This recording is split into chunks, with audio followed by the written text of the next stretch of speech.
চোখের পানি, মনের আবেগ, যা আছে আপনার ভিতরে, কষ্ট, দুঃখ, যন্ত্রণা, সব আল্লাহকে ঢেলে দিবেন ইনশাআল্লাহ। নিজের আবেগ ধরে রাখবেন এখানে, আপনি আল্লাহর জন্য ঢেলে দিবেন। মানুষকে আবেগ দেখায় কি না? মানুষ আপনার চোখের পানির মর্ম বুঝবে? মানুষ কি মানুষের চোখের পানির মর্ম বুঝে? আপনার পিতা যদি মারা যায়, আমার কাছে এসে দোয়া চান কান্নাকাটি করে, আমি দোয়া করতে পারবো, কিন্তু আমি কিন্তু আপনার ফিলিংসটা বুঝতে পারবো না। আপনার অনুভূতি কে বুঝতে পারবেন? আল্লাহ পাক আপনার ঘাড়ের রগের চেয়েও কাছে আছে। সুবহানাল্লাহ, সুবহানাল্লাহ, আল্লাহ পাক ঘাড়ের রগের চেয়ে কাছে আছে। গতকালকে বাংলাদেশের একজন বরেণ্য আলেমের সাথে একটা কনফারেন্সে ছিলাম। উনি বলছিলেন যে এক ব্যক্তি, এটা শোনেন, এক ব্যক্তি খুব তার শখ যে তিনি সাহাবীদের মতো নামাজ পড়া শিখবেন। কথা বুঝতে পারছেন? সাহাবীদের মতো নামাজ শিখবেন। তো একজন বরেণ্য আলেমের কাছে এসেছেন, এসে বলছেন যে আমাকে সাহাবীদের মতো নামাজ শিখিয়ে দেন। তখন সেই আলেম আরেকজন আলেমের সন্ধান দিয়েছেন যে তুমি তার কাছে যাও, তিনি শেখাবেন। তো সেই ব্যক্তি তো অবাক হয়েছেন, কারণ যাকে প্রশ্ন করেছিলেন তিনি অনেক বড় মুহাদ্দিস, আর যার কাছে পাঠানো হচ্ছে তিনি অত বড় মুহাদ্দিস নন, কিন্তু আবেদ, আমল করেন। তাকে গিয়ে বলছেন উনি আমাকে পাঠিয়েছেন সাহাবী বলা নামাজ শিখিয়ে দেন। তখন তিনি বলছেন ঠিক আছে, সুন্দর করে ওযু করে আসো, সুন্দর করে ওযু করে আসো। ওযু করার সময় খালি খেয়াল রাখবা যে আমি ওযু করছি শুধু আল্লাহর সন্তুষ্টির জন্য। কি খেয়াল রাখবেন? ওযু করছি শুধু আল্লাহকে রাজি খুশি করার জন্য ওযু করছে, আর কোনো উদ্দেশ্য নাই আমার। ওযু করতে যাচ্ছে, তিনি আবার বলছেন দাঁড়াও, শুধু আল্লাহকে রাজি খুশি করার জন্য ওযু করো। আবার শুরু করছেন, আবার বলছেন শোনো, শুধু আল্লাহকে রাজি খুশি করার জন্য ওযু করো। এভাবে বলতেই আছেন, নামাজে দাঁড়িয়ে আছেন, দাঁড়ানোর আগে বলছেন শোনো, শুধু আল্লাহকে রাজি খুশি করার জন্য নামাজ পড়ো। বলতেই আছেন। এক পর্যায়ে সে ব্যক্তি নামাজ শুরু করলো, নামাজে মনোযোগ এদিক ওদিকে যায়, আর তার মাথায় এটা আসে, এই শুধু আল্লাহকে রাজি খুশি করার জন্য আমাকে নামাজ পড়তে হবে, শুধু আল্লাহকে রাজি খুশি করার জন্য নামাজ পড়তে হবে। এই চিন্তা তার মনের মধ্যে ঘুরপাক খাচ্ছে। এভাবে নামাজটা সে শেষ করেছে। শেষ করে চিন্তা করছে যে নামাজ তো পুরোপুরি মনোযোগ দিতে পারলাম না। বারবার মাথার মধ্যে এরকম চিন্তা আসছে, আল্লাহ আমাকে তো মাফ করে দাও, নামাজটা আমার মনে হলো না ঠিক মতো। তখন সে ফিরে এসে সে ওস্তাদকে বলছেন আমার তো নামাজ এরকম করে পড়লাম, কিন্তু শেষমেশ মনে হলো যে নামাজটা হয়তো কবুল হয় নাই। আল্লাহর কাছে খুব মাফ চাইলাম, আল্লাহ আমাকে মাফ করে দাও, নামাজটা মনে হলো না। তখন সেই যে প্রথম ব্যক্তি যিনি পাঠিয়েছেন তিনি বলছেন এটাই হলো সাহাবী বলা নামাজ। তারা আল্লাহকে রাজি খুশি করার জন্য নামাজ পড়তেন, নামাজ শেষ করে আল্লাহর কাছে ইস্তেগফার করতেন, আল্লাহ কিছুই হলো না। আমার কথা কি বুঝতে পারছেন? অতএব আল্লাহকে রাজি খুশি করার জন্য আপনি আপনার আবেগ, আপনার ইবাদত সব ঢেলে দিবেন, অন্য কারো কাছে কিছু পাওয়ার আশা করেন। অতএব নামাজ আপনার মাদকের দিকে যাওয়া লাগবে না, নামাজই আপনার হতাশা দূর করে দিবে ইনশাআল্লাহ। 2 নাম্বার আমল হচ্ছে কোরআন তেলাওয়াত। যে ব্যক্তি কোরআন তেলাওয়াত করতে পারে নিয়মিত, তার মনের মধ্যে এই হতাশা, এই ভীরুতা, এই কাপুরুষতা কিচ্ছু আসবে না ইনশাআল্লাহ। আমি গ্যারান্টি দিচ্ছি আপনাকে, হতাশা আসবেই না আপনার মনে, যদি আপনি কোরআন বুঝতে পারেন। কোরআনের একটা আয়াত নিয়ে কোনো সময় দেখা যায় 2-3 ঘন্টা সময় পার হয়ে যাচ্ছে, আয়াতটা ছেড়ে সামনে যেতে পারছি না। কোরআনের ভিতরে ঢুকলে আপনি দুনিয়াই ভুলে যাবেন কি হচ্ছে আশপাশে। আমি এমন অনেক আলেমকে দেখেছি যে একটা বই, পাতলা একটা বই, আরবি বই নিয়ে পড়া শুরু করেছেন, যে ফজরের পরে জোহরের ওয়াক্ত হয়ে যাচ্ছে, বইটাই শেষ করতে পারেননি। বুঝতে পারবেন? যখন আপনি ইলমের ভিতরে ঢুকে যাবেন, কোরআনের ভিতরে, হাদিসের ভিতরে, আপনার দুনিয়ার খেয়ালই নাই। একজন আলেম তিনি এক রাত্রে একটা বই লিখেছিলেন, চটি বই, এক রাত্রের মধ্যে। বলা হচ্ছে তার সম্পর্কে বলা হচ্ছে যে রাতের খাবার তাকে দেয়া হয়েছে যে আপনি এটা খেয়ে নেন। খাবারটা পাশেই আছে, খাবারটা খাবো, এটা লিখে খাবারটা খাবো, এরকম তার চিন্তা ছিল। ফজর হয়ে গেছে, বই লেখাও শেষ, খাবার এই অবস্থায় পড়ে আছে, ডুবে গেছেন ভিতরে, খাওয়ার মাথায় খেয়াল নাই। এরকম হয়। একজন মনীষী, বিখ্যাত মনীষী, রিয়াদুস সালেহীন কিতাবের রাইটার, সংকলক আল্লামা নববী রাহিমাহুল্লাহ, এরকম সারা রাত চলে গেছে, পাশে 2টা খেজুর, ওই 2টা খেজুর খাওয়ারই সময় পাবে। হাদিস নিয়ে গবেষণা করতে রাত পার হয়ে গেছে। আমি বলতে চাচ্ছি, যখন ইলমের ভিতরে, কোরআন হাদিসের ভিতরে ঢুকে যাবেন, আপনার দুনিয়ার খেয়াল আপনার চলে যাবে সব। এই টেনশন, হতাশা, এই সেই বাদ। তখনই আল্লাহ পাক আপনাকে তার পক্ষ থেকে রহমত দিবেন, বরকত দিবেন, আল্লাহ আপনার দুনিয়ার কাজগুলো করে দিবেন ইনশাআল্লাহ। তখন দেখবেন কেউ আপনার দুনিয়ার ওই কাজটা করে দিয়েছে, কেউ ওই কাজটা করে দিয়েছে, কেউ বাসায় খাবার পাঠিয়ে দিয়েছে, আল্লাহ পাকই এগুলো করাই দিবেন ইনশাআল্লাহ। তো প্রিয় ভাইরা, মাদকে যাবো না আল্লাহর কাছে আসবো? 2 নাম্বার কোরআন তেলাওয়াত, 3 নাম্বার আল্লাহর জিকির। 3 নাম্বার কি ভাই? আল্লাহর জিকির। চলতে ফিরতে সব সময় মুখ চলতে থাকবে, মুখ না চললেও মনে মনে মন তাজা থাকবে, মনে মনে জিকির হতে থাকবে। মনে মনে জিকির করতে পারেন? মুখ নড়বে না, কিন্তু মনে মনে আপনার একটা জিকির হতে থাকবে, সুবহানাল্লাহ ওয়া আলহামদুলিল্লাহ লা ইলাহা ইল্লাল্লাহ আল্লাহু আকবার। পারা যাবে? পারে। মানুষের মন কখনো চুপ করে থাকে না, কিন্তু মানুষের মন অলওয়েজ কিছু না কিছু চিন্তা করতেই থাকে, করতে থাকে না, যতক্ষণ না ঘুমায় মানুষ।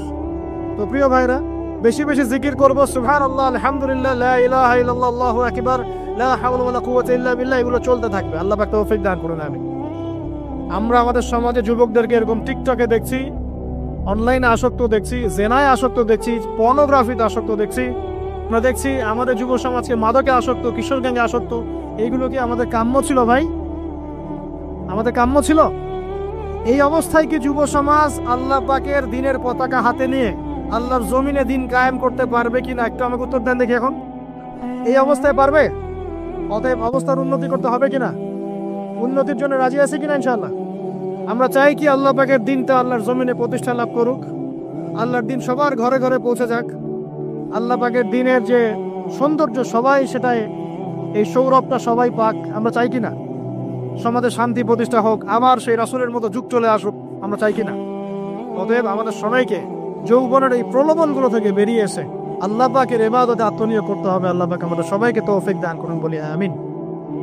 আমাদের সবাইকে আল্লাহ রাব্বুল আলামিন কোরআন এবং হাদিসের গভীর জ্ঞান অর্জন করার তৌফিক দান করুন, বেশি থেকে বেশি ইবাদত করার তৌফিক দান করুন। আল্লাহ পাক সবাইকে হারাম সমস্ত রিজিক থেকে বাঁচিয়ে রাখুন, জেনা, ব্যভিচার এবং নারীর ফিতনা, মাদক থেকে আল্লাহ বাঁচিয়ে রাখুন। আল্লাহ পাক আমাদের সবাইকে হালাল রিজিক, হালাল সম্পর্ক যথেষ্ট করে দিন। আল্লাহ পাক আমাদের সবাইকে যেন দিনের দাওয়াতের মেহনত করার তৌফিক দান করেন এবং আলেম ওলামার সাথে পরামর্শ করে দিন শেখার এবং বোঝার তৌফিক দান করেন। যুবতী দিনী বোনদের জন্য, এখানে বোনরা আছেন না? আছেন কি না? দিনী বোনরা আছেন? একটা নসিহত দিনী বোনদের জন্য আমি একটা নসিহত করতে চাচ্ছি, একটা নসিহত। আমার এই একটা নসিহত একটু মন দিয়ে শুনুন প্রিয় দিনী বোন। রাসূলুল্লাহ সাল্লাল্লাহু আলাইহি ওয়াসাল্লাম আমাদের দিনী বোনদের জন্য জান্নাতে যাওয়ার একটা ফর্মুলা বলে দিয়েছেন। আমি কি বলবো সেটা? আচ্ছা, রাসূলুল্লাহ সাল্লাল্লাহু আলাইহি ওয়াসাল্লাম বলেছেন আমাদের দিনী বোনেরা, আমাদের মায়েরা, এই নারী জাতি মাত্র 4টা কাজ করলে জান্নাতের যে কোনো দরজার ইচ্ছা প্রবেশ করতে পারবে। খুশি হন নাই? কয়টা কাজ? মাত্র 4টা। 1, যদি আমাদের দিনী বোনেরা 5 ওয়াক্ত নামাজটা ওয়াক্ত মতো পড়ে, আল্লাহ পাক তৌফিক দান করুন, বলি আমিন। 2 নাম্বার, যদি তারা রমাদান মাসের রোজাটাকে ঠিক মতো আদায় করতে পারে। 1 নাম্বার 5 ওয়াক্ত নামাজ ঠিকঠাক আদায় করা, 2 নাম্বার রমজান মাসে সওম রাখা, 3 নাম্বার তাদের লজ্জাস্থানের হেফাজত করা, মানে শরঈ পর্দা মেনটেন করা, শরঈ পর্দা মেনটেন করা। এবং আমি বলে দেই, চেহারাটা আপনাদের পর্দার অন্তর্ভুক্ত। এটা নিয়ে অনেক বাকবিতণ্ডা হয় না সমাজে, চেহারা দেখানো যাবে কি যাবে না ইত্যাদি। চেহারা আপনার পর্দার অন্তর্ভুক্ত বিষয়, ফুল স্টপ। এর উপরে ফতোয়া অনেকভাবে দিচ্ছে, কিন্তু বরেণ্য উলামায়ে কেরামের কিতাবগুলো ঘাটাঘাটি করেন, তাদের ফতোয়া হচ্ছে চেহারা আপনার পর্দার অন্তর্ভুক্ত বিষয়, চেহারা ঢেকে রাখবেন। আল্লাহ পাক তৌফিক দান করুন। চোখ থাকবে খোলা, ঠিক আছে।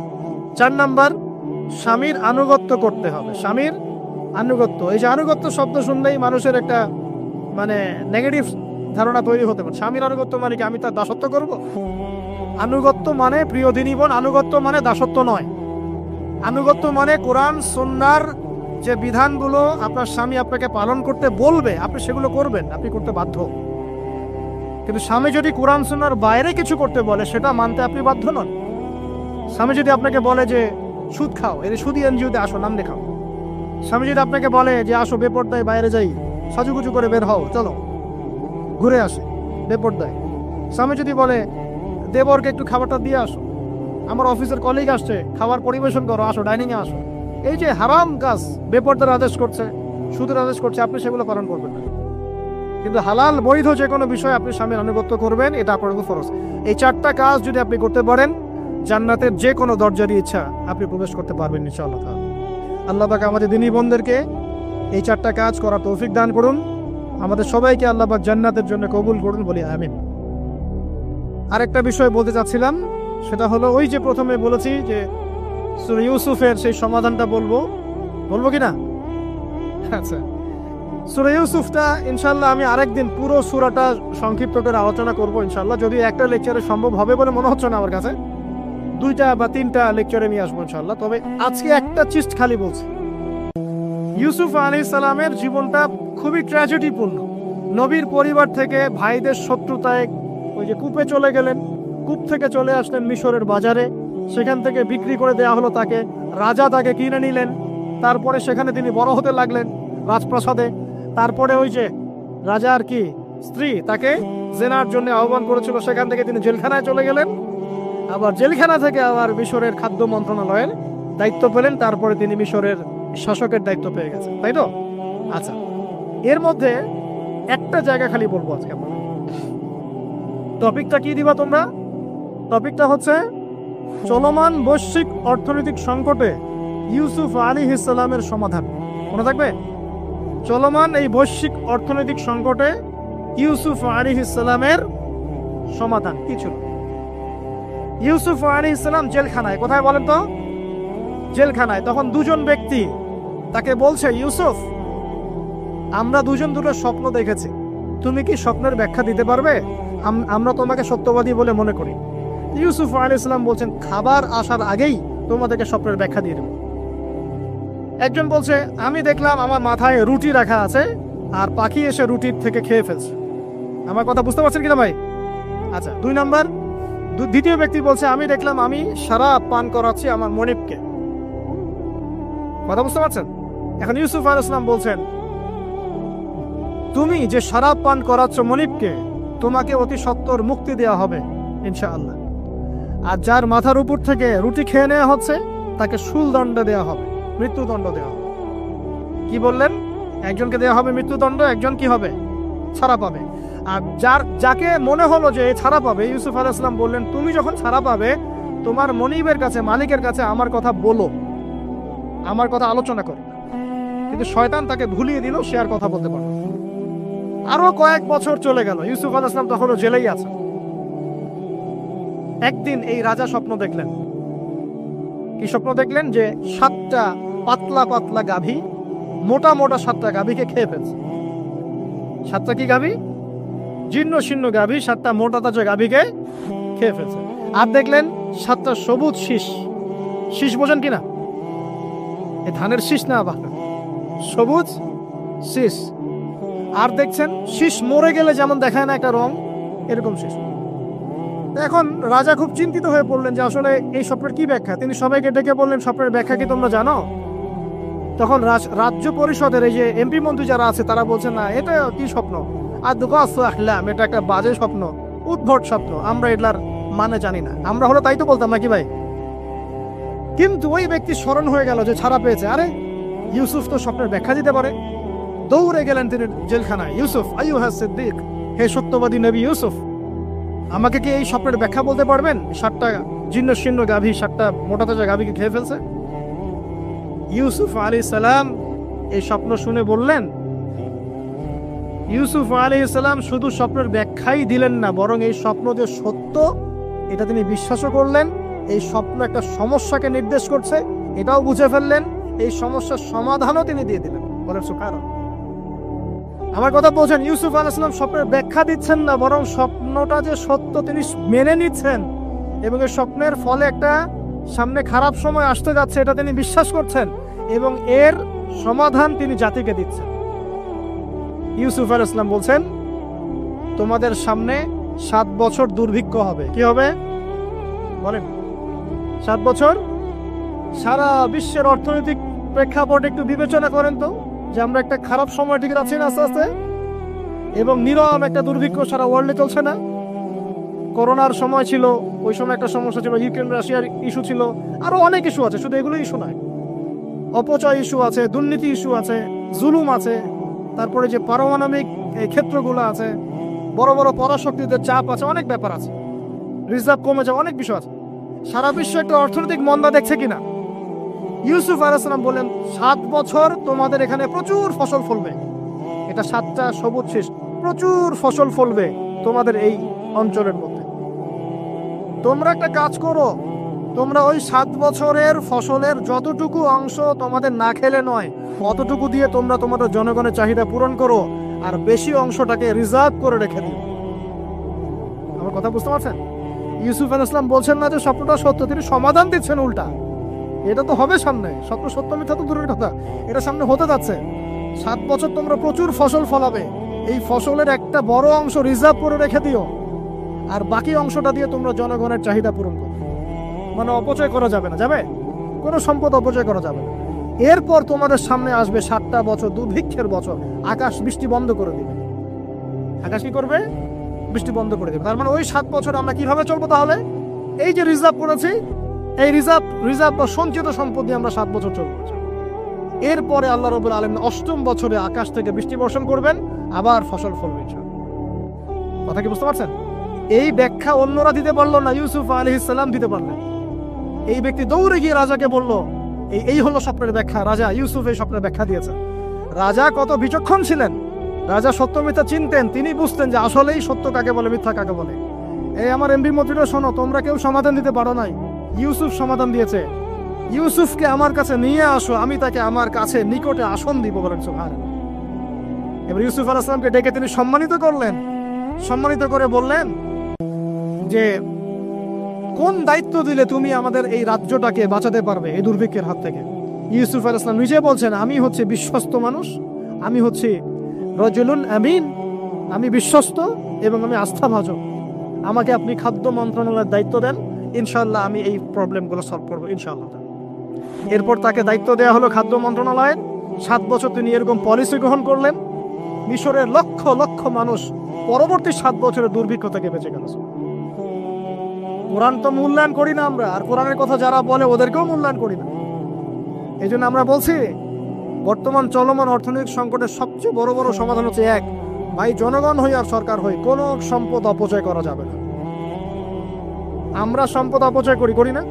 আপনি অজু করেছেন, আপনি 1 বালতি পানিকে অজু করেছেন, ট্যাপ ছেড়েছেন, মসজিদের 1 বালতি পানি চলে গেছে, কেন পানি অপচয় করলেন? আমাদের 5টা ফ্যানের দরকার নেই বাসায়, আপনি 5টা ফ্যান চালাচ্ছেন কেন? আপনি ঘর থেকে বের হলেন, ফ্যান চলছে, কেন চলছে? ঘর মুছেছেন, ফ্যান ছেড়ে দিয়েছেন, ওই যে পাখা বাতাসে শুকাবে মাটি, কেন? এসি চালিয়েছেন, 24 ঘন্টা চালানোর কি দরকার? 2 ঘন্টা চালিয়ে বন্ধ করলে হয়? বিদ্যুতের ব্যাপার, গ্যাসের ব্যাপার, তেলের ব্যাপার, আমরা কি কম অপচয় করি মনে হচ্ছে আপনার কাছে? আমরা প্রচুর অপচয় করি। আর আমরা জনগণরা সাধু না, আমরা বেশি অপচয় করি। আমরা অপচয় করি না ভাই, প্রমাণ আপনি নিজের বাসায় পাবেন। পানির অপচয়, আপনার তেলের অপচয়, আপনার গ্যাসের অপচয়, আপনার বিদ্যুতের অপচয়, এইগুলোর উপর কঠিন আইন করা দরকার। অপচয় করলে শাস্তি দিতে হবে, অপচয় করা যাবে না। অপচয় কমালে কি হবে? আমরা সম্পদ বেশি রিজার্ভ করতে পারবো। এই যুগে কি কি সম্পদ রিজার্ভ করলে আমরা সচ্ছল হতে পারবো, এই হেদায়েতগুলো আপনাকে ওই সোকল প্রোটেস্ট্যান্ট মৌলবীরা দিতে পারবে না ইনশাআল্লাহ তাআলা, কারণ তাদের কাছে ইকোনমিক্সের জ্ঞান নাই। এই যুগে যদি আমরা গ্যাস রিজার্ভ করতে পারতাম, তেল রিজার্ভ করতে পারতাম, গোল্ড রিজার্ভ করতে পারতাম, সিলভার রিজার্ভ করতে পারতাম, এবং যে কারেন্সি সারা ওয়ার্ল্ড ওয়াইড চলছে এখন, এগুলোকে রিজার্ভ করতে পারতাম, এবং জনগণের যতটুকুতে প্রয়োজন এতটুকু সাপ্লাই করে বাকিটা রিজার্ভ করে রাখতে পারতাম, আসন্ন সময়ে এটা দিয়ে আমরা বৈশ্বিক সংকট মোকাবেলা করতে পারতাম। আমার কথা রাগ করলেন? আমি কি কারো শত্রু, কোন দলের লোক? আমি আপনাদের জাতির একজন, আপনার দিনই ভাই, আপনার শুভাকাঙ্ক্ষী, এবং আপনি আর আমরা ভাইয়ের মতো, নিজের মতো, নিজের ভাইয়ের মতো। আপনার গায়ে আঘাত থাকলে আমি কষ্ট পাবো, আপনাকে কেউ গালি দিলে আমি কষ্ট পাবো। আমাদের জনগণের ক্ষতি হলে আমাদের বুক কাঁদবে না? জনগণের ক্ষতি হলে, দুঃখ দুর্দশা হলে আমাদের বুক কাঁদা উচিত, উচিত কি না? আমাদের সবাইকেই যার যার দায়িত্ব পালন করতে হবে। আমরাও অপচয় বন্ধ করে দেবো ইনশাআল্লাহ তাআলা। আমি আপনাদের ভাই এবং আমি আপনাদেরকে মহব্বত করি। আমরা জেনার পথে যাব না, আমরা হালাল সম্পর্কে থাকবো ইনশাআল্লাহ। যখন আপনি জেনায় চলে যাবেন, আপনার কলব থেকে আল্লাহ নূর নষ্ট হয়ে যাবে। এটা এমন একটা পাপ যেটা করার পর মানুষ আল্লাহর সামনে মাথা তুলে দাঁড়াতে পারে না, লজ্জায় চোখ নেমে যায়, ইবাদতে স্বাদ পায় না। যখন হারাম সম্পর্কে, ফ্রি মিক্সিং, এগুলোতে মানুষ থাকে, ইবাদতে মানুষ স্বাদ পায় না। দিনের পর দিন ইবাদত করে মনোযোগ আসে না, মন লাগে না, চোখ দিয়ে একটু পানি বের হয় না, আল্লাহর জন্য কাঁদতে পারে না, কারণ মনের মধ্যে তো নূর নাই। আর যখন একটা মেয়ে বেপরদায় থাকে, সে অনেক ইবাদত করলেও তার এই বেপরদায় থাকার কারণে সমাজের বহু মানুষের চোখের জেনা হয়ে যায়। এ থেকে ওই সব মানুষের পাপের ফল এই মেয়েটাকে ভোগ করতে হয়, এবং মানুষের চোখের বদনজর লাগে, ওই মেয়ে অসুস্থ হয়ে পড়ে মানসিকভাবে, শারীরিকভাবে। আমি আমাদের যুবক ভাই এবং যুবক বোনদেরকে রিকোয়েস্ট করব, আল্লাহর ওয়াস্তে চরিত্রটাকে পবিত্র রাখার চেষ্টা করুন। আল্লাহ পাক তৌফিক দান করুন। এই যুবককে আল্লাহ পাক আরশের ছায়া দিবেন, যে একটা মেয়েকে পেয়েও আল্লাহর ভয় তাকে ভোগ করে নাই। আল্লাহ পাক এরকম যুবক ঘরে ঘরে তৈরি করুন। তাহলে কি করবেন ভাই? হালাল উপার্জনের ব্যবস্থা করবেন, ব্যাস সরাসরি বিয়ে করে ফেলবেন। পরিবারকে বোঝানোর চেষ্টা করবেন, না বুঝলে আন্দোলন শুরু করবেন যে আমি জেনা করতে চাই না, আমি বিয়ে করতে চাই, বিয়ে আমার দেওয়ানি লাগবো, এইরকম। ব্যাস তারপর দেখবেন বাপ মা কেমন করে বিয়ে না দেয়। আল্লাহ সাহায্য করবে ইনশাআল্লাহ। আল্লাহ আমাদের যুবক ভাইদেরকে চরিত্র হেফাজত করার স্বার্থে বিয়েকে সহজ করে দিন। আমি আবার কাউরে নিয়ে পালায় যায় না, ওই কাজ করতে যায় না কিন্তু আবার, ঠিক আছে? কারণ এভাবে কোর্টে গিয়েও যদি একটা মেয়ে বিয়ে করে, এই বিয়ের জায়েজ না জায়েজ নিয়ে অনেক কথা আছে। অতএব এইসব ঝুঁকির মধ্যে যাবেন না, বাসায় বোঝানোর চেষ্টা করবেন। আর এক শ্রেণীর ব্যক্তি আছে যাদেরকে আল্লাহ পাক আরশের ছায়া দিবেন। তারা কারা? যারা গোপনে আল্লাহকে স্মরণ করে কাঁদতে পারে, বলি সুবহানাল্লাহ। এখন এই দুটো হাদিসের মধ্যে যুবকদের অবস্থান কি পেয়েছেন? আচ্ছা, আরেকটা শোনাই এবার। নবী সাল্লাল্লাহু আলাইহি ওয়াসাল্লাম বলেছেন, 5টা জিনিস আসার আগেই 5টা বিষয়কে মূল্যায়ন করো। 1, তোমার বার্ধক্য আসার আগেই তোমার যৌবনকে মূল্যায়ন করো। যৌবনের গুরুত্ব পেলেন তো এবার? তোমার মৌত আসার আগেই তোমার জীবনকে মূল্যায়ন করো। সচ্ছল থাকা অবস্থাতেই অসচ্ছলতাকে মূল্যায়ন করো, অসচ্ছলতা আসার আগেই সচ্ছলতাকে মূল্যায়ন করো। অসুস্থতা আসার আগেই সুস্থতাকে মূল্যায়ন করো। এবং এই যে কথাটা বললাম যে তোমার বার্ধক্য আসার আগেই যৌবনকালটাকে মূল্যায়ন করো। এই হাদিসগুলোর মধ্যে আমরা সংক্ষিপ্ত পরিসরে যৌবনকালের গুরুত্ব পাচ্ছে কিনা ভাই? এখন এই যৌবনকালটা আমাদের কাটানো উচিত আল্লাহ পাকের ইবাদতের মধ্য দিয়ে। এই যৌবনকালটা আমাদের কাটানো উচিত কয়েকটা বিষয়ের মধ্য দিয়ে। তার মধ্যে আমি 10টা পয়েন্ট আপনাকে বলবো। কয়টা ভাই? 10টা। 1, এই যৌবনকালে সবার আগে আমাদের কর্তব্য হচ্ছে দ্বীনের ইলম অর্জন করা। কি করা ভাই? দ্বীনের ইলম অর্জন বলতে আমি কি বোঝাচ্ছি? দ্বীনি ইলম অর্জন বলতে আপনাকে আমি বোঝাচ্ছি যে কমপক্ষে কোরআনটুকু তেলাওয়াত করতে শিখুন, হাদিসগুলো পড়তে শিখুন, ইসলামী বইপত্র পড়াশোনা করুন, পাশাপাশি জেনারেল সাবজেক্টগুলো পড়াশোনা করুন। এদিকে আপনি এগিয়ে যান, এদিকেও এগিয়ে যান, দুই দিকে আগাতে থাকেন। এর পাশাপাশি বরেণ্য ওলামায়ে কেরামদের সোহবতে থাকার চেষ্টা করেন। যারা রিনাউন্ড এবং বরেণ্য ওলামায়ে কেরাম, তাদের সোহবতে থাকার চেষ্টা করেন। ইলম অর্জনের অনেক ধাপ আছে।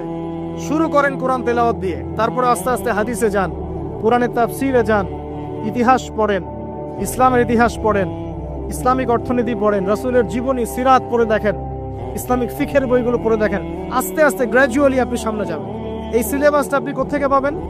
এই সিলেবাসটা দেখবেন প্রত্যেক জেলায় জেলায় বরেণ্য কওমি ওলামায়ে কেরাম আছেন না, তাদের সাথে পরামর্শ করবেন, আপনাকে সুন্দর সিলেবাস করে দিবে ইনশাআল্লাহ।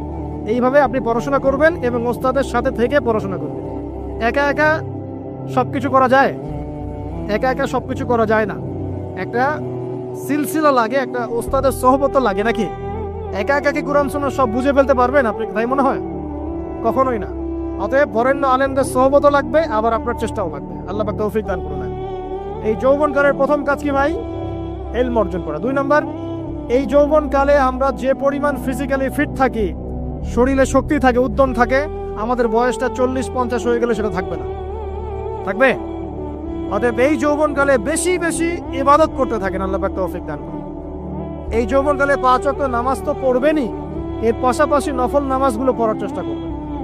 এর পাশাপাশি আপনি চেষ্টা করবেন তাহাজ্জুদের ওয়াক্তে একটু নামাজ পড়ার জন্য, কমপক্ষে 2 রাকাত, কমপক্ষে 2 রাকাত, অ্যাটলিস্ট 2 রাকাত নামাজ তাহাজ্জুদের সময় পড়ার চেষ্টা করি।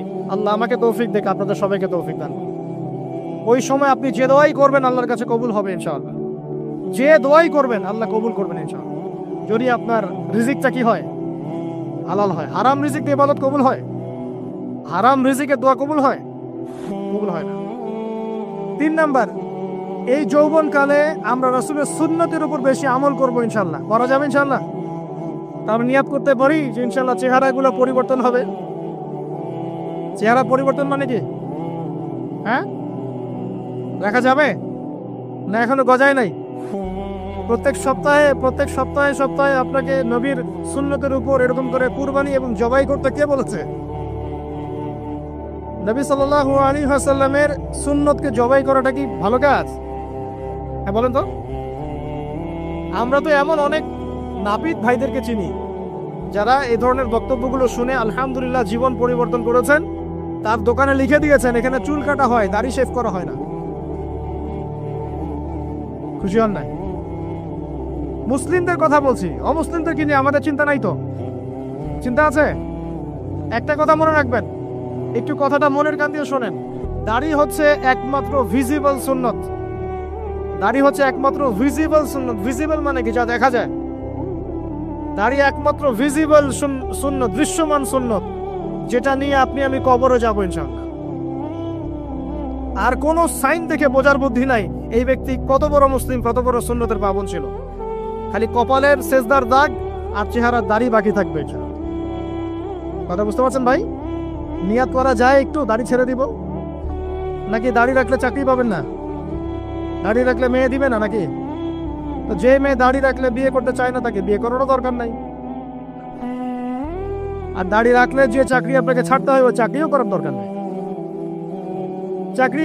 চাকরির মধ্যে সব রিজিক আপনার মনে হয়? রিজিকের সবচেয়ে বড় অংশ আছে কিসের মধ্যে? বিজনেসের মধ্যে। যারা বিজনেস করে তাদের আন্ডারেই লক্ষ লক্ষ মানুষ চাকরি করে। বাংলাদেশে যে ইকোনমিক সিস্টেম, এই ইকোনমিক সিস্টেমের মূলে কারা জানেন? ব্যবসায়ীরা। কারা? বড় বড় ব্যবসায়ীরা। এমন অনেক ব্যবসায়ী আছেন যাদের একজনের জাকাতের টাকা দিয়ে একটা গ্রামের মানুষকে খাওয়ানো যায়। বিশ্বাস করছেন না? ইকোনমিক তো আমার সাবজেক্ট, আমরা পড়েছি এগুলো, পড়াশোনা করেন দেখেন। বিজনেস, এরপরে আছে ক্রিয়েটিভ কোনো প্রজেক্ট, এমন কোনো প্রজেক্ট যেটা এখন পর্যন্ত কেউ লঞ্চ করে নাই। এখন অনলাইনে অনেকে আয় করেন না, আজকে থেকে 20 বছর আগে মানুষ এটা করেছিল। এখন অনেক মানুষ বাহির থেকে পড়াশোনা করে দেশে এসে এই যে ডেইরি প্রজেক্ট করছে, পোল্ট্রি করছে, নতুন নতুন অনেক প্রজেক্ট করছে না? কৃষিভিত্তিক অনেক কাজ করছে। তারা কি সচ্ছল না? আমি একজন ভাইয়ের কথা জানি যিনি আলহামদুলিল্লাহ আল্লাহর এই অধম বান্দার ওয়াজ শুনে সুদের চাকরি ছেড়ে দিয়েছিলেন। চাকরি ছেড়ে দিয়ে তিনি চায়ের বিজনেস শুরু করেন, চায়ের বিজনেস। তো ইদানিং জানলাম তিনি এখন মানুষকে টাকা ধার দেন। মাশাআল্লাহ, তিনি এখন মানুষকে টাকা ধার দেন চায়ের ব্যবসা করেই। আর আমাকে তো এখনো মানুষের কাছে হাত পাততে হচ্ছে। কথা বুঝতে পারে নাই? আল্লাহ পাক তাকে সুদ ছেড়ে দেওয়ার জন্য সচ্ছল করে দিয়েছেন। এই ওসিলা দিয়েই তিনি সচ্ছল হয়েছেন আলহামদুলিল্লাহ। রিজিক কার হাতে? এটা বিশ্বাস করেন, রিজিক আল্লাহর হাতেই। আল্লাহ পাক চাইলে আপনাকে বেহিসাব রিজিক দিবেন ইনশাআল্লাহ। অতএব সুন্নতকে বিসর্জন দিয়ে নয়, সুন্নতে থাকেন, আল্লাহ পথ খুলে দিবেন ইনশাআল্লাহ। আল্লাহ পাক তৌফিক দান করুন। যুবক ভাইদেরকে বলছিলাম তাহলে প্রথম কাজ আমাদের ইলম অর্জন করা, তারপরে কি ভাই? নামাজের পাবন্দ হওয়া, আর নামাজ ফরজের পাশাপাশি নফলগুলোও চর্চা করা। 3 নম্বর বলেছি রাসূলের সুন্নতের উপর একদম ইস্তেকামা, দৃঢ়ভাবে আমল করা। আর সুন্নত শিখতে হলেই তো 3 দিনের জন্য বেরিয়ে যান, 7 দিনের জন্য, 40 দিনের জন্য বেরিয়ে যান। সুন্নত শিখিয়ে আপনাকে বাসায় পাঠাই দিবে ইনশাআল্লাহ। পড়াবে না? অনেক মানুষ মনে করে যে তাদের ওখানে গেলে আমার আকীদা নষ্ট হয়ে যাবে। হ্যাঁ, তাই না? তারা বিভ্রান্ত। হ্যাঁ, নাউযুবিল্লাহ। স্বপ্নে পাওয়া ধর্ম, অনেকে টিটকারি মারে, স্বপ্নে পাওয়া ধর্ম। এইসব ডেঙ্গের ছাতার মতো আদর্শের দিকে মুখ ফিরাবেন না। মাকবুল জামা, যেগুলো মাকবুল জামা, ক্লাসিক্যাল ইসলাম, এর মধ্যে থাকেন, আপনি বিভ্রান্ত হবেন না ইনশাআল্লাহ। তারা আপনাকে কখনো খারাপ কাজে আদেশ করেছে? কত চোর ডাকাত মদখোর মানুষ সেখানে গিয়ে 5 ওয়াক্ত নামাজি হয়ে গেছে, সুদের ব্যবসা ছেড়ে দিয়েছে, মাদক ছেড়ে দিয়েছে, আল্লাহর ওলি হয়ে গেছে আলহামদুলিল্লাহ। তো আপনাকে তারা সুন্নত শিখিয়ে বাসায় পাঠিয়ে দিবে। এছাড়া আপনি অন্যভাবে শিখতে চলে শিখবেন, সমস্যা কি? যদি মাদ্রাসায় পড়ার তৌফিক থাকে তাহলে পড়বেন। সবাই কি মাদ্রাসায় পড়ার তৌফিক পাবে? পাবে না। নিঃসন্দেহে কিছু মানুষ তৌফিক পাবে, কিছু মানুষ হয়তো পাবে না। যারা পাবে না তারা দিন শিখবে কিভাবে? এভাবেই তো শিখবে। সুন্নতের উপর আমল করতে হবে, এটা তো সবচেয়ে বড় কথা। আল্লাহ পাক আমাদের সবাইকে সুন্নাহর উপর আমল করে তৌফিক দান করুন। 4 নম্বর ভাই, যৌবনকালে আমরা আমাদের সময়গুলোকে মূল্যায়ন করবো ইনশাল্লাহ। কথা বুঝতে পারছি ভাই? সময় মূল্যায়ন কেমন? আপনার দিন রাতের একটা রুটিন থাকবে, এলোমেলো লাইফ লিড করবেন না। এই যে আমরা, আল্লাহ মাফ করুক, আমরা এখন 3টায় 2টায় 4টায় ঘুমাই, 12টা 1টা 2টায় উঠি, নাউজুবিল্লাহ। এতে করে কি আমাদের রুটিন লাইফটা ঠিক আছে? আমাদের খাওয়ার ঠিক নাই, আমাদের ঘুমের ঠিক নাই, আমাদের মানে খাবারের যে অভ্যাস, খাদ্যাভ্যাসও ঠিক নাই। আমরা একটু খেলাধুলা আগে করতাম, সেটাও এখন করি না। সারাদিন ফোন নিয়ে বসে থাকি, আর এই যে ইউটিউব ফেসবুকে বসে থাকি। গোল হয়ে বসে লুডো খেলে। গোল হয়ে কি করে? লুডো খেলে, অনলাইনে গেমস খেলে, অনলাইনে পাবজি খেলে, ফ্রি ফায়ার খেলে। আগে তো তাও ছেলে পেলে একটু ফুটবল খেলতো, ক্রিকেট খেলতো, আমরাও তো খেলেছি। ওই সময় তাও আলহামদুলিল্লাহ আমাদের ফিজিক্যাল ফিটনেস অনেক ভালো ছিল। এখন ওগুলো বাদ দিয়ে যে মানুষ পর্নোগ্রাফি দেখছে, লুডো খেলছে, পাবজি খেলছে, ফ্রি ফায়ার খেলছে, সারাদিন অনলাইনে বসে অথর্বর মতো বসে আছে, এটা কি ভালো হচ্ছে? এই জন্য অ্যাটলিস্ট ফজরের নামাজ পড়ে জিকির আজগার করে পড়াশোনা করে আধা ঘন্টা 1 ঘন্টা একটু খেলাধুলা করলে কি সমস্যা? একটু ফুটবল খেলেন, দৌড়াদৌড়ি করেন, জগিং করেন, একটু ব্যায়াম করেন। আল্লাহ পাক আপনাদের যৌবনে বরকত দান করুন, আমিন। এই কাজগুলো করতে হবে কিনা? ভালো না খারাপ? করেন। আর নিয়মতান্ত্রিক লাইফ লিড করবো আমরা, নিয়মতান্ত্রিক। আমার জীবনে একটা রুটিন থাকবে, এই রুটিনের বাইরে যাব না। পড়াশোনার রুটিন থাকবে, খেলার বা এক্সারসাইজ রুটিন থাকবে, খাওয়া দাওয়ার রুটিন থাকবে, দাওয়ার রুটিন থাকবে, আমি আলেম ওলামাদের কাছে যাবো, এই রুটিন থাকবে। একটা রুটিন লাইফ লিড করবেন, এলোমেলো জীবনযাপন করবেন। আল্লাহ পাক আমাকেও তৌফিক দান করুন, আপনাদের সবাইকে তৌফিক দান করুন। কয়টা বলেছি ভাই? বলেন। 6 নাম্বার, যৌবনকালে সবচেয়ে বেশি বেঁচে থাকবো নারীর ফিতনা থেকে। কি থেকে ভাই? যৌবনকালে সবচেয়ে বেশি বেঁচে থাকবো কি থেকে? একটা হাদিস বলি, নবী সাল্লাল্লাহু আলাইহি ওয়াসাল্লাম বলেছেন, মা তারাকতু বা'দি ফিতনাতান আদাররু আলা রিজালি মিনান নিসা। আমি আমার পরে, নবীজি বলছেন, আমি আমার পরে পুরুষদের জন্য নারীদের চেয়ে ভয়ঙ্কর কোনো ফিতনা রেখে যাই নাই। কেমন ফিতনা? আপনি একটু অনেস্টলি বলেন তো দেখি, যে আমরা যারা পর্নোগ্রাফিতে টুকটাক আসক্ত বা এ ধরনের অনলাইনে বা অফলাইনে এ ধরনের হারাম সম্পর্কের সাথে আছি, মন থেকে কি আপনি ফিল করেন যে আল্লাহ আপনার সাথে আছেন? বলেন তো দেখি, অনেস্টলি বলেন। আপনি যখন নামাজ পড়ে বাসায় ফিরে যান, ফিরে যেতে যেতে যদি আপনার চোখে খারাপ কিছু পড়ে, আপনার মনের নূরটা নষ্ট হয়, আপনি বুঝতে পারেন না? বুঝতে পারেন না? যখন আপনি এরকম হারাম কোনো সম্পর্কে আছেন, নাউজুবিল্লাহ, আপনার মনটা যে শক্ত হয়ে গেছে, আপনি বুঝতে পারেন না? আল্লাহর ওয়াস্তে নারী জাতির ফিতনা থেকে সর্বোচ্চ দূরত্ব অবলম্বন করবেন। আল্লাহ পাক তৌফিক দান করুন। কি করব তাহলে আমরা? ওই যে বলেছি, হালাল সম্পর্ক করতে পারলে হালাল, যদি করতে না পারি সবর করবেন। কি করবেন? সবর করবেন, ভালো কাজে ব্যস্ত থাকবেন, বেশি বেশি রোজা রাখবেন। কি করবেন? বেশি বেশি রোজা রাখবেন। সোমবারে রোজা রাখবেন, বৃহস্পতিবারে রোজা রাখবেন। এভাবে আপনি আপনার জীবনটা গুছিয়ে নেন, আল্লাহ পাক প্রবৃত্তিকে নিয়ন্ত্রণ করার ক্ষমতা দিবেন ইনশাআল্লাহ। এরপরেও যদি ভুল হয়ে যায়, হতে পারে এই যুগটা ফিতনার যুগ, চরম ফিতনার যুগ। যদি কোনো ভুল হয়ে যায়, খবরদার আপনি হতাশ হবেন না। ভুল হয়ে গেলে কখনো হতাশ হবেন না। হতাশা শয়তানের পক্ষ থেকে আসে, কখনো হতাশ হবেন না। দেন ওযু করে জায়নামাজে দাঁড়িয়ে 2 রাকাত নামাজ পড়ে আল্লাহকে বলবেন, আল্লাহ আমার ভুল হয়ে গেছে, আমাকে মাফ করে দাও। পারা যাবে ইনশাআল্লাহ। জীবনে কখনো হতাশ হবেন না। জীবনে যাই হয়ে যাক না কেন, কখনো হতাশ হবেন না।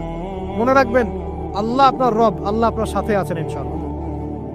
অতএব নারীর ফিতনা থেকে নিজেকে বাঁচিয়ে রাখার চেষ্টা করুন, আল্লাহ পাক তৌফিক এনায়েত করুন। 7 নাম্বারটা হচ্ছে, এই সমাজ আপনাকে যেভাবে শেখায়, কিভাবে শেখায়? এই যে স্কুল, কলেজ, ইউনিভার্সিটি, চাকরি, বিয়ে, সন্তান প্রতিপালন, আর তারপর ইন্না লিল্লাহি ওয়া ইন্না ইলাইহি রাজিউন, এই তো শেখায় নাকি? সবসময় মনে রাখবেন যে আল্লাহ রাব্বুল আলামিনের পরিকল্পনাই আপনার উপরে সবচেয়ে বেশি অগ্রাধিকার যোগ্য, সমাজের পরিকল্পনা নয়।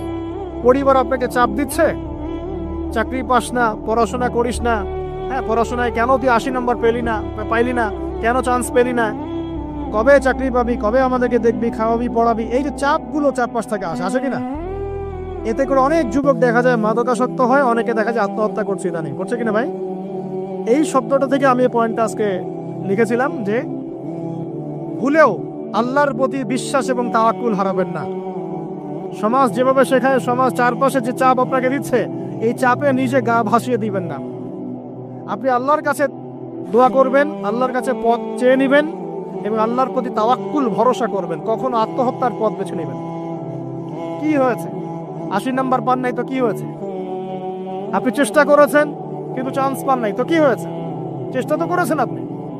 আপনি চেষ্টা করেছেন ইউনিভার্সিটির চান্সের জন্য, আপনি চান্স পাই নাই। চেষ্টা করেছেন আপনি, বাস চেষ্টা করেছেন, পাই নাই, তাকদিরে ছিল পাই নাই, বাস। আমি আমার চেষ্টা করেছি। কখনোই আত্মহত্যার পথ বেছে নেবেন না। আর আমরা পিতা মাতাদেরকে রিকোয়েস্ট করব, কোনো অবস্থাতেই সন্তানকে এত বেশি চাপ দিবেন না যে সন্তান তার এই কোমরটাই ভেঙে চলে যায়। এই সমস্যাগুলো দিন দিন বাড়ছে সমাজের মধ্যে। কেন এত চাপ দিচ্ছেন? তার প্রতিভা কোথায় খুঁজে বের করুন। তাকে জোর করে কেন টেনে লম্বা করার চেষ্টা করছেন? আমাদের সমাজে বাচ্চা হয়ে গেলেই তার পিঠে একটা সিল মেরে দেয়, হয় ডাক্তার না হলে ইঞ্জিনিয়ার। কেন? এর বাইরে কোনো প্রফেশন নাই? আমার সন্তানকে হয় ঢাকা বিশ্ববিদ্যালয়ে চান্স পেতে হবে, না হলে বুয়েটে, না হলে এখানে। এর বাইরে আর কোথাও পড়ারই জায়গা নাই। আর এখানে পড়লেই আমার সে ছেলে বা আমার মেয়ে একদম সবচেয়ে বড় জ্ঞানী হবে, অন্য কোনোভাবে হবে না, এটা গ্যারান্টি দেওয়া আছে? যারা সভ্যতা বিনির্মাণ করেছেন তারা কয়জন বড় বড় ডিগ্রি সার্টিফিকেট পেয়েছেন? খুঁজে বের করে দেখেন, দেখেন খুঁজে বের করে। আমরা ফিলোসফির মধ্যে যে ফিলোসফারদের হিস্ট্রি পড়েছিলাম, তাদের মধ্যে বেশিরভাগই দেখা যায় স্কুলেও যায় না, কলেজেও যায়। আছে না এমন? আছে। আমি বলছি না আপনারা যাবেন না, আমি বলছি জ্ঞানের মানদণ্ড এটাই নয় যে আমার সার্টিফিকেট অর্জিত হয়েছে। সার্টিফিকেটটাই জ্ঞানের মানদণ্ড নয় তো। হ্যাঁ, প্রতিযোগিতার একটা জগৎ আছে, আমাকে সে জগৎ উতরাতে হবে। আপনি চেষ্টা করবেন, যদি না হয় তাকদীরে ছিল, হয় নাই, বাস হয় নাই। আমাকে আল্লাহ পাঠিয়েছেন তার ইবাদত করার জন্য, এখানে আত্মহত্যা করার জন্য আল্লাহ আমাকে পাঠান নাই। আমার জীবন যদি দিতেই হয় তাহলে আল্লাহর জন্য দিব ইনশাআল্লাহ। ঠিক আছে কথা? ব্যাস, দুনিয়ার জন্য না। আল্লাহ পাক বোঝার তৌফিক দান করুন। 8 নম্বরটা ইম্পর্টেন্ট এবং এটা আপনাদের জন্য মজাদার। সেটা হলো 8 নম্বরটা বেশি ইম্পর্টেন্ট। এটা হচ্ছে দিনের পথে চলার ক্ষেত্রে আপনি অনেক রকম মতবাদ পাবেন সামনে। কেউ বলবে আমারটা সঠিক, কেউ বলবে না ওরটা নয়, আমারটা সঠিক, কেউ বলবে না আমার দলটা সঠিক, কেউ বলবে না ওর সংগঠন সঠিক। এগুলো আপনার কান ভারী করে ফেলবে একদম। তখন মনে হবে যে আগেই ভালো ছিলাম রে ভাই, নামাজ পড়তাম না। এখন নামাজ পড়া শুরু করে দেখলাম যে আরে হাতটা বাঁধবো কোথায়, এটাই তো ফিক্স করতে পারতেছি না। এখন আমার কিছু তো অভিজ্ঞতা আছে ভাই, নাকি ভাই? ওর আলোকে একটা কথা বলি, সেটা হলো সমাজে কিছু ইখতিলাফি মাসআলা আছে, এই মাসআলাগুলো কানেও ঢুকাবেন না। আপনি ইবাদতের মধ্য দিয়ে আল্লাহকে পাওয়ার চেষ্টা করবেন।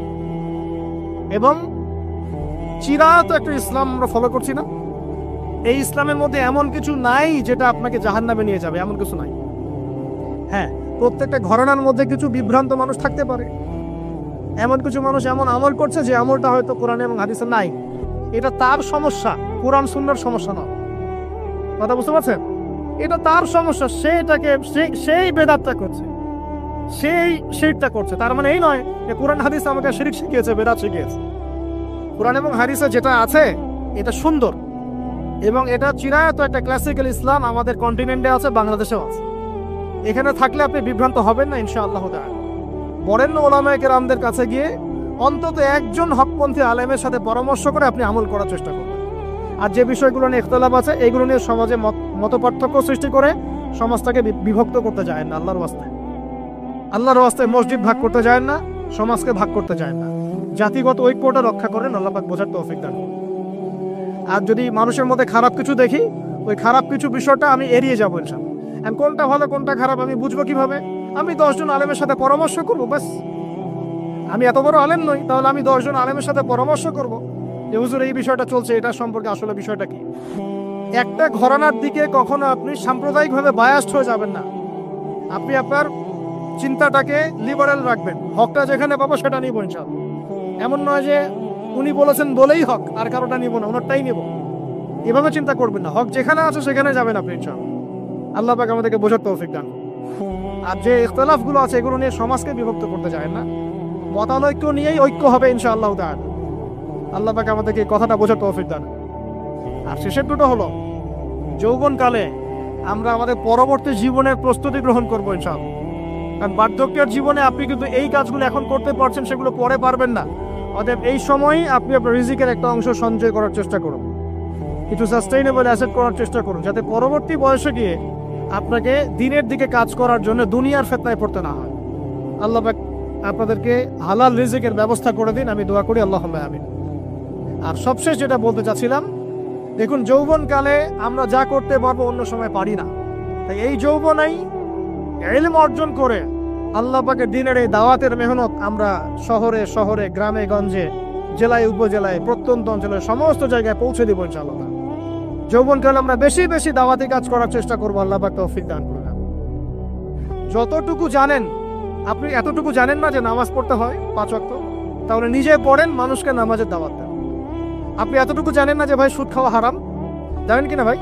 ব্যাস আপনি মানুষকে বলেন যে ভাই হালাল খাই, সুদ না খাই। আপনি এতটুকু জানেন না যে জেনা করা হারাম, ব্যাস আপনি আপনার বন্ধুকে দাওয়াত দেন, ভাই জেনার দিকে যাস না এবং হারাম অ্যাফেয়ার্সে যাস না। যতটুকু জানেন অতটুকু মানুষের কাছে পৌঁছে দেন, আল্লাহ পাক তৌফিক দান করুন। যুবক ভাইদেরকে আমি এই 10টা নসিহত করলাম আজকে, এই নসিহতগুলো একটু মেনে চলেন, যৌবনটা সুন্দর হবে ইনশাআল্লাহ।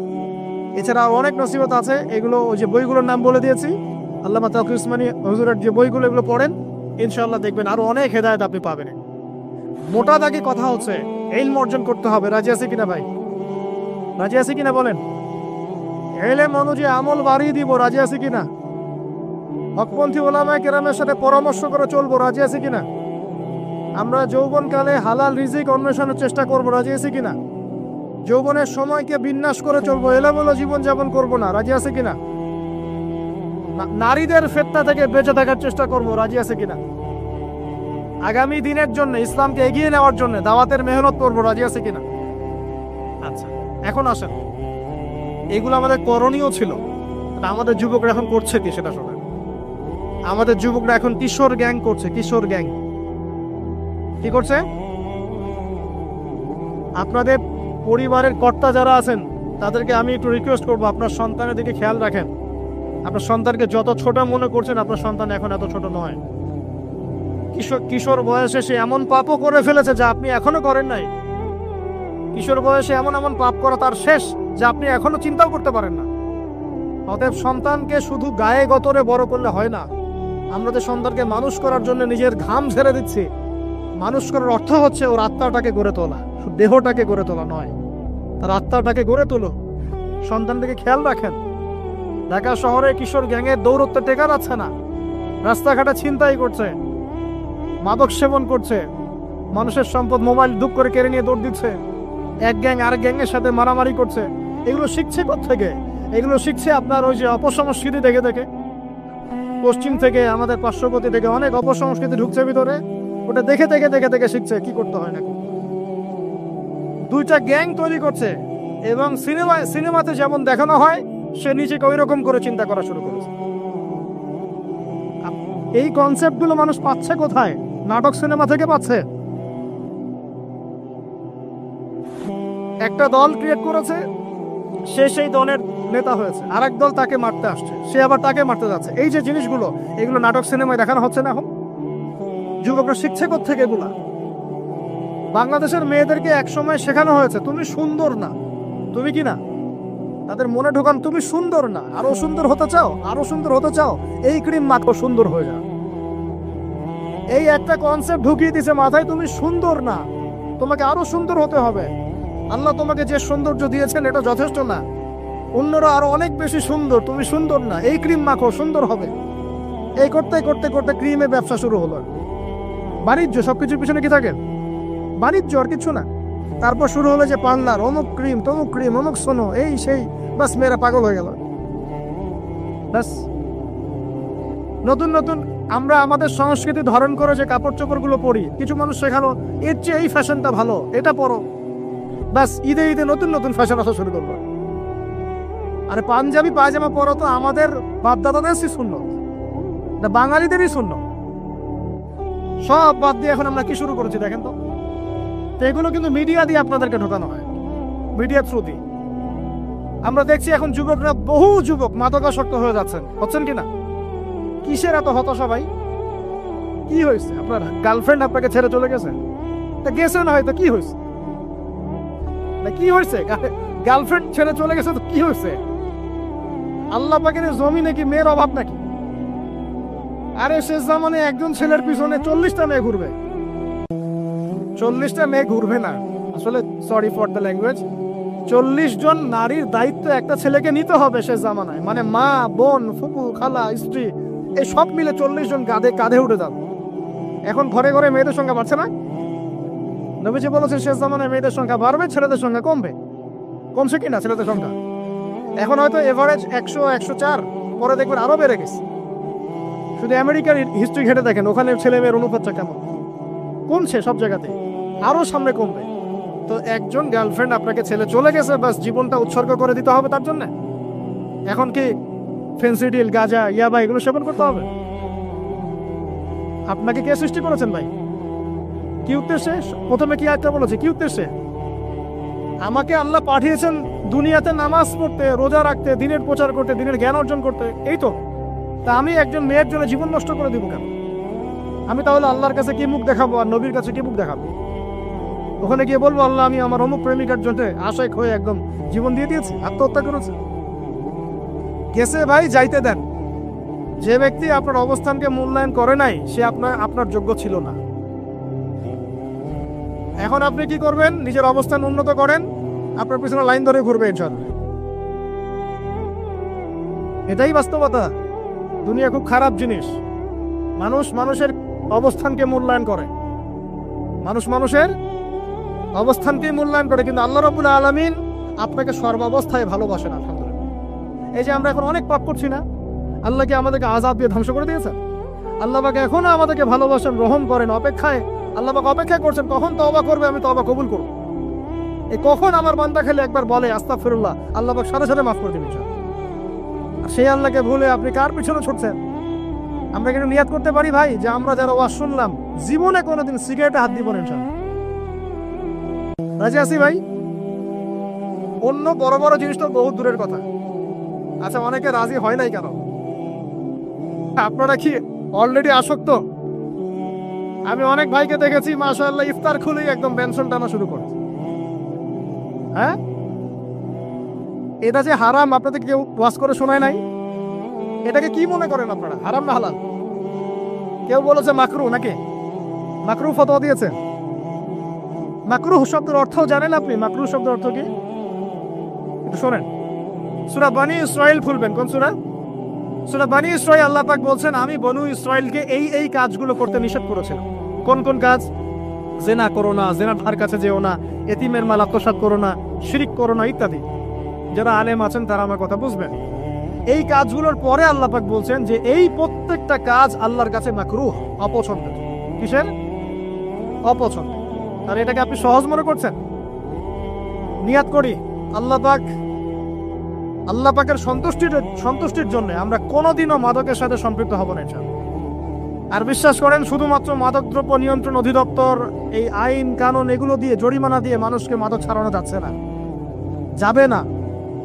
কেন যাবে না এটা আপনারা খুব ভালো করেই জানেন, আমি বলতে চাচ্ছি না। অনেক সময় মাদক বিরোধী কনসার্ট করে মানুষ, মাদক বিরোধী কনসার্টে ওঠার আগে এক বোতল ডাইল খেয়ে আসে আগে। এগুলো কি বাস্তব কথা বলছি না অবাস্তব কথা বলছি? আমাদের যুবক ভাইরা কোশ্চিন কালেও মাদকের ধার কাছে যাবেন না ইনশাআল্লাহ। একটা হাদিস খালি মনে রাখেন, একটা, এই হাদিসটা মনে রাখেন। নবী সাল্লাল্লাহু আলাইহি ওয়াসাল্লাম বলেছেন কেউ যদি মাদকদ্রব্য সেবন করে তার 40 দিনের নামাজ কবুল হবে না। সিগারেট একটা খেয়েছি, 40 দিন নামাজ নাই। এরপর যদি সে তওবা করে আল্লাহ মাফ করে দিবে। আবার যদি মাদক খায় আবার 40 দিন কবুল হবে না। যদি আবার তওবা করে আল্লাহ মাফ করে দিবে। আবারও যদি খায় আবারও 40 দিন কবুল হবে না। আবারও তওবা করলে আল্লাহ আবার মাফ করে দিবেন। চতুর্থবার সে যদি মাদক খায়, আল্লাহ রাসূল সাল্লাল্লাহু আলাইহি ওয়াসাল্লাম বলছেন আল্লাহ পাক কিয়ামতের মাঠে তাকে তিনাতুল খাবাল পান করাবেন। কি পান করাবেন? তিনাতুল খাবাল। সাহাবীরা বললেন ইয়া রাসূলুল্লাহ এটা কি? তিনাতুল খাবাল কি? নবী সাল্লাল্লাহু আলাইহি ওয়াসাল্লাম বলছেন এটা হচ্ছে জাহান্নামীদেরকে আযাব দেওয়ার পর তাদের রক্ত মাংসের যে পুঁজ বের হবে, এই যে ড্রিঙ্কস, জাহান্নামের হার্ড ড্রিঙ্কস, এই ড্রিঙ্কস এর নাম হলো তিনাতুল খাবাল। আল্লাহ পাক আমাদের সবাইকে মাদক থেকে বাঁচিয়ে রাখুন। হতাশা মাদক দিয়ে দূর হয় না। হতাশা দূর হবে, বলে দিব, 3টা জিনিস, মাত্র 3টা। কয়টা ভাই? 1, 5 ওয়াক্ত নামাজ। এক কি? নামাজে আপনি অজু করে সিজদা দেন, ইনশাআল্লাহ আপনার মনে প্রশান্তি না আসলে আমাকে এসে বলেন যে আসে নাই।